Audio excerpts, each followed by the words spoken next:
So I'll start with this. A couple of years ago, an event planner called me because I was going to do a speaking event. And she called and she said, I'm really struggling with how to write about you on the little flyer. And I thought, well, what's the struggle? And she said, well, I saw you speak, and I'm going to call you a researcher, I think, but I'm afraid if I call you a researcher, no one will come because they'll think you're boring and irrelevant.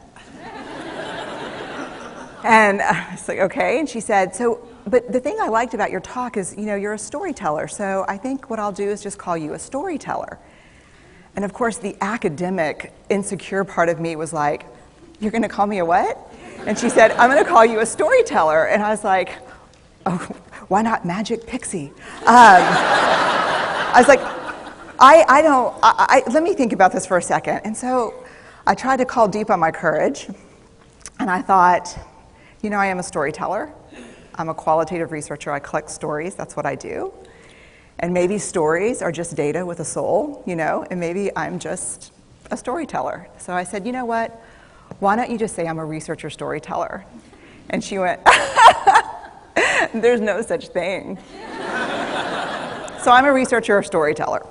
And I'm going to talk to you today. We're talking about expanding perception. And so I want to talk to you and tell some stories about a piece of my research that fundamentally expanded my perception and really actually changed the way that I live and love and work and parent. And this is where my story starts. When I was a young researcher, doctoral student, my first year I had a research professor who said to us, here's the thing, if you cannot measure it, it does not exist. And I thought he was just sweet-talking me. I was like, really? And he's like, absolutely.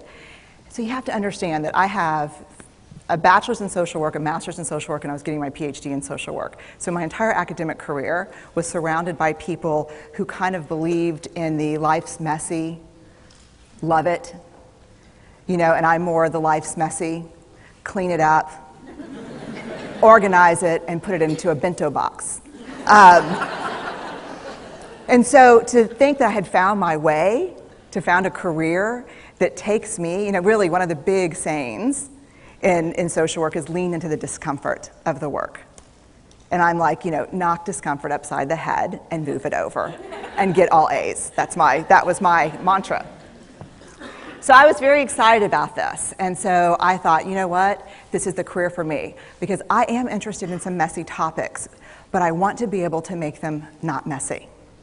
I want to understand them. I want to hack into these things that I know are important and lay the code out for everyone to see. So where I started was with connection, because by the time you're a social worker for 10 years, what you realize is that connection is why we're here. It's what gives purpose and meaning to our lives. This is what it's all about. It doesn't matter whether you talk to people who work in social justice and mental health and abuse and neglect. What we know is that connection, the ability to feel connected, is neurobiologically, that's how we're wired, it's why we're here. So I thought, you know what, I'm going to start with connection. Well, that situation where you get an evaluation from your boss, and she tells you 37 things that you do really awesome and one thing that you can't, an opportunity for growth. And all you can think about is that opportunity for growth, right? Well, apparently this is the way my work went as well, because when you ask people about love, they tell you about heartbreak. When you ask people about belonging, they'll tell you their most excruciating experiences of being excluded. And when you ask people about connection, the stories they told me were about disconnection. So very quickly, really about 6 weeks into this research, I ran into this unnamed thing that absolutely unraveled connection in a way that I didn't understand or had never seen. And so I pulled back out of the research and thought, I need to figure out what this is. And it turned out to be shame. And shame is really easily understood as the fear of disconnection. Is there something about me that if other people know it or see it, that I won't be worthy of connection? The things I can tell you about it, it's universal. We all have it. The only people who don't experience shame have no capacity for human empathy or connection. No one wants to talk about it, and the less you talk about it, the more you have it. What underpinned this shame, this I'm not good enough, which we all know that feeling. I'm not blank enough. I'm not thin enough, rich enough, beautiful enough, smart enough, promoted enough. The thing that underpinned this was excruciating vulnerability. This idea of, in order for connection to happen, we have to allow ourselves to be seen, really seen. And you know how I feel about vulnerability. I hate vulnerability. And so I thought, this is my chance to beat it back with my measuring stick. I'm going in, I'm going to figure this stuff out, I'm going to spend a year, I'm going to totally deconstruct shame, I'm going to understand how vulnerability works, and I'm going to outsmart it. So I was ready, and I was really excited. As you know, it's not going to turn out well. You know this. So I could tell you a lot about shame, but I'd have to borrow everyone else's time. But here's what I can tell you that it boils down to. And this may be one of the most important things that I've ever learned in the decade of doing this research. My 1 year has turned into 6 years, thousands of stories, hundreds of long interviews, focus groups. At one point, people were sending me journal pages and sending me their stories, thousands of pieces of data. And 6 years. And I kind of got a handle on it. I kind of understood this is what shame is, this is how it works. I wrote a book, I published a theory, but something was not okay. And what it was is that if I roughly took the people I interviewed and divided them into people who really have a sense of worthiness, that's what this comes down to, a sense of worthiness. They have a strong sense of love and belonging. And folks who struggle for it, and folks who are always wondering if they're good enough. There was only one variable that separated the people who have a strong sense of love and belonging and the people who really struggle for it, and that was the people who have a strong sense of love and belonging believe they're worthy of love and belonging. That's it. They believe they're worthy. And to me, the hard part of the one thing that keeps us out of connection is our fear that we're not worthy of connection, was something that personally and professionally I felt like I needed to understand better. So what I did is I took all of the interviews where I saw worthiness, where I saw people living that way, and just looked at those. What do these people have in common? And I have a slight office supply addiction, but that's another talk. So I had a manila notebook, a manila folder, and I had a Sharpie, and I was like, what am I going to call this research? And the first words that came to my mind were wholehearted. These are kind of wholehearted people living from this deep sense of worthiness. So I wrote at the top of the manila folder, and I started looking at the data. In fact, I did it first in this in a 4-day very intensive data analysis where I went back, pulled these interviews, pulled the stories, pulled the incidents. What's the theme? What's the pattern? My husband left town with the kids because I always go into this kind of Jackson Pollock crazy thing where I'm just like writing and going and kind of just in my researcher mode. And so here's what I found. What they had in common was a sense of courage. And I want to separate courage and bravery for you for a minute. Courage, the original definition of courage, when it first came into the English language, it's from the Latin word cur, meaning heart. And the original definition was to tell the story of who you are with your whole heart. And so these folks had, very simply, the courage to be imperfect. They had the compassion to be kind to themselves first and then to others, because as it turns out, we can't practice compassion with other people if we can't treat ourselves kindly. And the last was they had connection, and this was the hard part, as a result of authenticity. They were willing to let go of who they thought they should be in order to be who they were, which is, you have to absolutely do that for connection. The other thing that they had in common was this. They fully embraced vulnerability. They believed that what made them vulnerable made them beautiful. They didn't talk about vulnerability being comfortable, nor did they really talk about it being excruciating, as I had heard earlier in the shame interviewing. They just talked about it being necessary.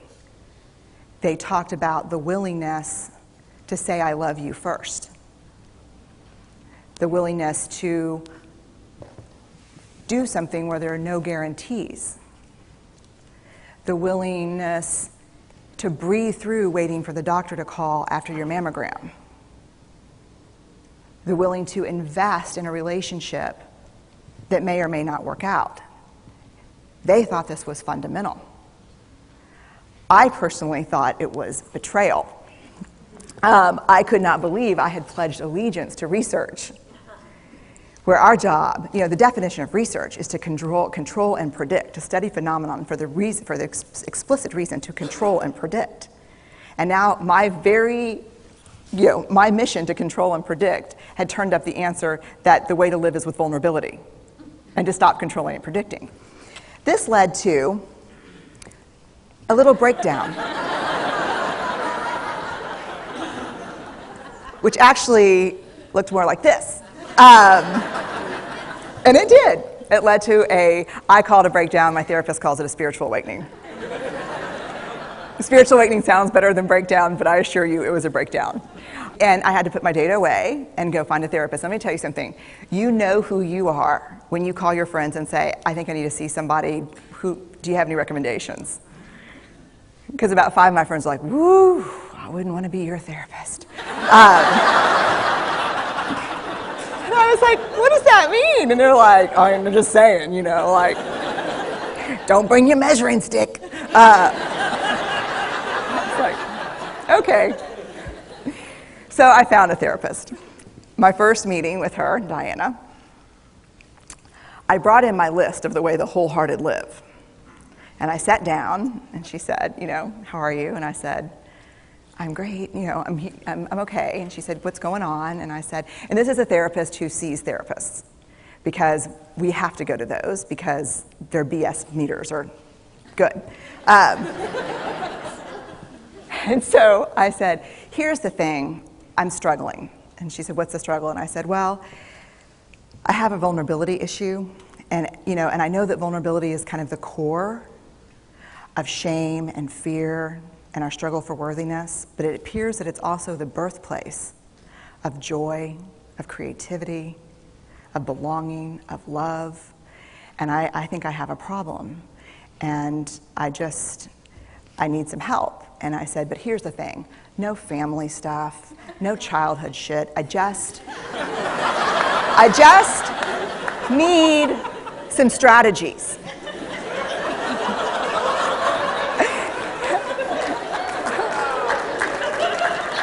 Thank you. So she goes like this. And then I said, it's bad, right? And she said, it's neither good nor bad. It just is what it is. And I said, oh my God, this is gonna suck. And it did, and it didn't. And it took about a year. And you know how there are people that, like, when they realize that vulnerability and tenderness are important, that they kind of surrender and walk into it? A, that's not me. And B, I don't even hang out with people like that. For me, it was a year-long street fight. It was a slugfest. Vulnerability pushed, I pushed back. I lost the fight, but probably won my life back.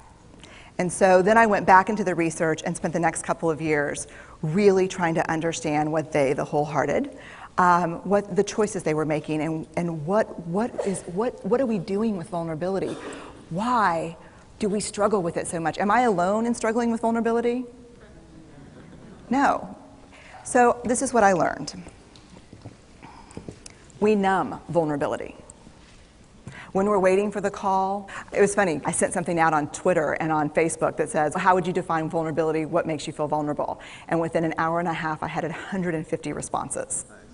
Because I wanted to know, what's out there.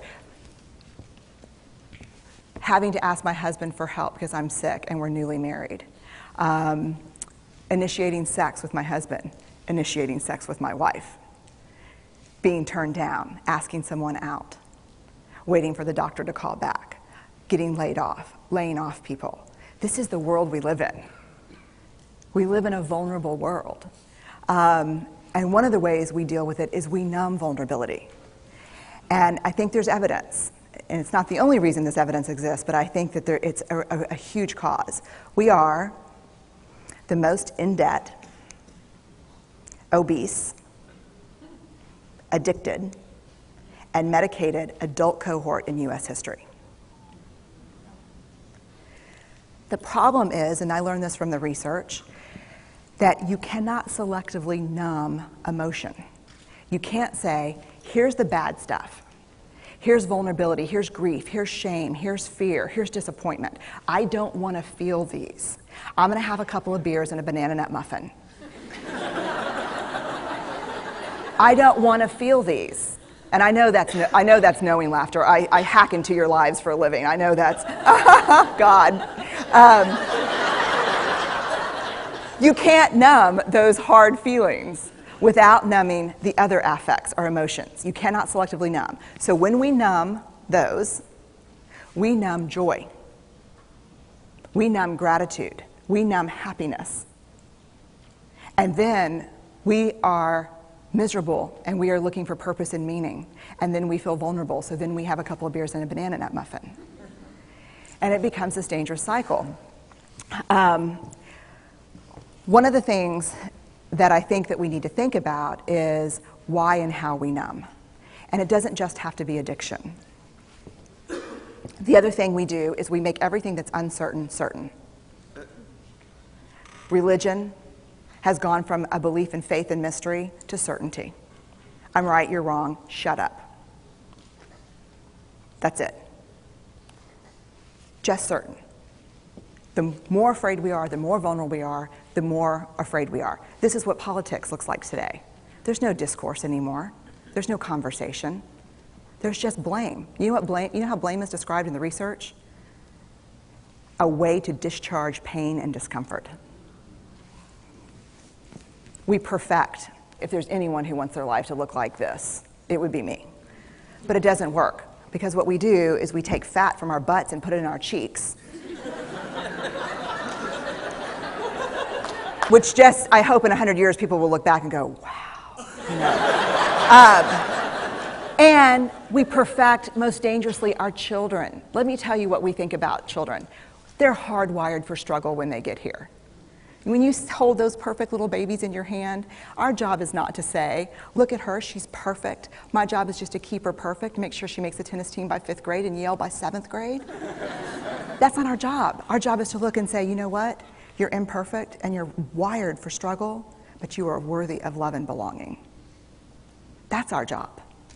Show me a generation of kids raised like that and we'll end the problems I think that we see today. We pretend